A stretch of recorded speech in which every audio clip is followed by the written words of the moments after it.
Patuloy nga po mga idol na binabatikos ng mga fans ang Golden State Warriors dahil up until now wala pa rin naman silang nagagawang pagbabago o nakukuhang bagong player.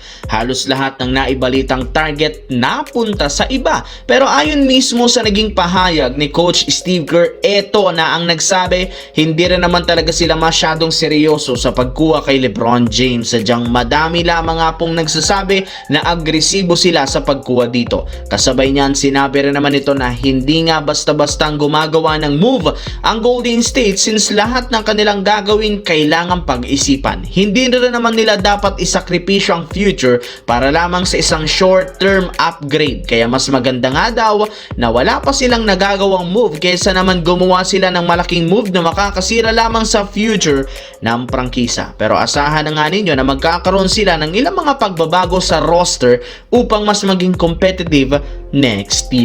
Samantala, matapos nga po ang ginawang move ng Philadelphia 76ers nitong mga nagdaang araw, binubuo na nga ang kanilang lineup ni Tyrese Maxey, LeBron James, Joel Embiid, Jaylen Brown, and Anthony Simons, VJ Edgecombe, Justin Edwards, Dean Wade, Jabari Walker, Dominic Barlow, Adim Bona, Labaron Felon at dalawang two-way player na si Caleb Love at Ryan Rupert. Overall, 16 player ang kasalukuyang roster ngayon at meron pa silang dalawang bakanting pwesto na pwedeng gamitin para makakuha ng bagong player bago ang regular season. Dahil dito malinaw, posibleng hindi pa tapos ang Philadelphia sa paggawa ng move. Nagpahiwatig na rin naman ang isa sa mga nagdedesisyon dito na si Bob Myers na hindi lang naman sila sa free agency gagalaw kundi may posibilidad pa silang gumawa ng panibagong trade na ikakagulat ng buong NBA. May ilan pa rin naman sila mga tradable asset kagaya ng mga players at future draft pick na pwede nilang ipang-offer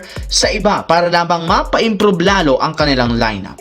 Siyempre, depensa nga dahil ayon sa ilang mga analyst, kulang ang 76ers ng on-ball defense o on-ball defender na siyang balak nilang hanapin at kunin sa mga natitirang araw ngayong off-season.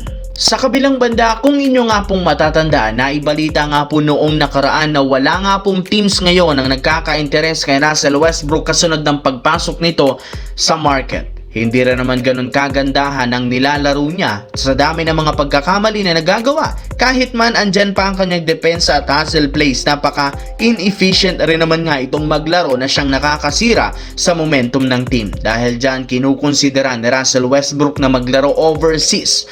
Pero ayon sa pinakahuling inilabas na balita, may isang team pa rin ang kinukonsidera ang pagkuha kay Westbrook. Ito nga po ang Houston Rockets. Balak nga ng Rockets gamitin sa Westbrook bilang backup ni Fred VanVleet. Isa nga sa mga naging problema last year ng team, kawalan ng playmaker at kahit man bumalik pa si VanVleet, hindi rin naman sila pwedeng umasa dito.